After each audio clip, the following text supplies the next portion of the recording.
Hey, it's Meg. Welcome back to my channel. So today I'm going to be doing the prompt of window for day 7 of Junk Journal July. We also have the lovely Inda over at Rookie Journal sharing her take on the prompt, so do go check that out. The playlist is linked down below. So for the prompt of window, I realised when I did my page for yesterday's prompt, I kind of did a window and I was thinking, well, maybe I could do like the same thing again because I did really like it, but I also wanted to try and do something a little bit different. So what I decided to do is I remembered that in the January version of this challenge, I'd printed a whole bunch of like vintage botanical images onto tracing paper. I literally just glued some tracing paper around the edge and stuck it onto some printer paper so that my printer didn't eat the tracing paper, and printed out this image. And I thought that this would be perfect to do like a faux stained glass window effect almost within my junk journal. So by using this as the cutout and then cutting out a section of the page to adhere this onto. So I'm just trimming this down to size here because I realized even though I tried to print this out at a size that was small enough for my journal, it was still a little bit too big. So I just decided to trim it down here at the edges so that I would be able to have it be on the page, because when I cut out around the edge of the page, I want to make sure that I've got enough paper around the edges so that I can glue it on, because I don't want it to get a little bit flimsy, especially if some of the edges ended up like really narrow. So what I'm doing is I'm just measuring out where I want the cutout to be, and I've turned it over because I'm just going to use my pencil here just to gently trace around the edge of the image. And then what I'll actually do is then allow a little bit of a gap so that I've got enough overlap to be able to add my glue onto the page. So you'll see here in a minute, I just sort of go about, I don't know, about like a centimetre-ish in on the top, bottom and both of the sides, so that I've got that allowance to allow me to then glue the image. So what I did is I glued it onto the reverse, and I know that with the no-sew I'll eventually come to this side of the journal anyway, but I think given what I've done to the page, I think I'll just have to skim over this page, and it's almost kind of like I've done a double-sided no-sew page because I can't really do anything. I mean, maybe I could add a little bit of like collage, like label in the corner or something, but I've basically used up this page. So that's just something to bear in mind. If you want to do this within your no-sew journal or in any journal really, it does eat up both sides of the page. So it is a bit of a commitment, but I actually think it looks really pretty within my journal, especially because I've done like almost a full page spread, and I picked this image. It's a hydrangea, so I just got it from Graphics Fairy, so I'll leave the link down below if you want to grab the same image, or there's a bunch of different ones. I really like the Graphics Fairy library. I don't use a ton of digitals within my journals, but when I do, I tend to gravitate towards their website, so I'll leave that linked down below if you want to check it out. And of course, the part that I've cut out there isn't going to go to waste. I'll put that in my scraps pile to use as some collage material, probably in a later point of this journal. So I'm just adding the image here just to see how it looks. Now, the jelly printing piece that I added onto one of the other pages, you can see there like the navy blue.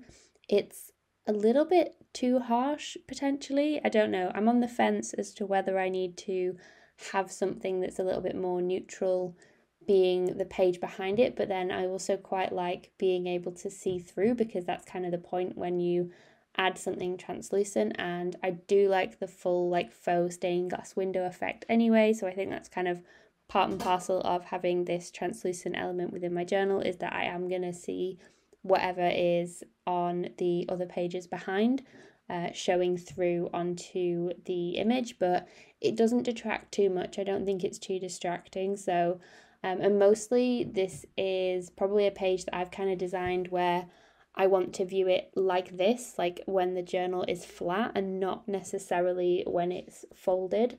So there's that to think about as well. But I wanted to add a bit of collage around the edge of the part that I had cut out here, because it was a little bit wonky. It wasn't completely straight. So I just thought that adding some collage clusters here would help to detract from that and also add a bit of interest. So I'm just using some different book papers and keeping it neutral because I wanted the colour and the focus to be on the hydrangea image that I had used there in the centre, and I was conscious that I didn't want to add too much because otherwise it felt like it might have got a little bit too busy. So I didn't want to go completely all in and do like collage like all round it. I just sort of concentrated in different sections, so I kept it just on the top right there. And then I also thought that I could use a label or something on the bottom half, just as a little bit of a way to add some wording for this journal page, because obviously adding the translucency, I didn't want to add anything like in the middle that would kind of get in the way. And yeah, you are kind of limited a little bit with what you can actually add to the page. It almost shrinks the available space that I've got left to journal with. So I'm keeping it just to the edges, and I'm just testing out here different things and whether I want to add them to the page, but some things were too big, so I was trying to keep it on the more minimal level when it came to this page, and just having a little pop of colour, a little pop of something, but nothing that was too distracting from what I already had on this page. And I did for this want to keep the elements that I was adding just around the edge. I didn't want to start going off onto the other pages because I'm not sure what I'm going to do on the reverse of this page. So I didn't want to start adding loads and then when I get to the other side think, oh, well, how am I going to work with that? So I wanted to keep it fairly clean, fairly simple. So this little red label here worked pretty well. And then I also added a round one there just at the top. And I think that was a nice balance where I had enough added to the page, but not so much that it was a bit like all over the place when it came to how much collage that I had added. It was the same when I did mark making as well. I didn't want to add too much to this page.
So I actually ended up giving the reverse of this page a bit of a scrappy border because I kind of felt sorry for it, and like I didn't just want to make it be this is the reverse of this page and I can't add anything to it. So I used some neutral tones there, also with a bit of pink, just to add those papers around the edge to finish it off as well. And that is my finished page for the Junk Journal July prompt of window. I hope you enjoyed journaling along with me, and let me know if you're going to try out this technique too.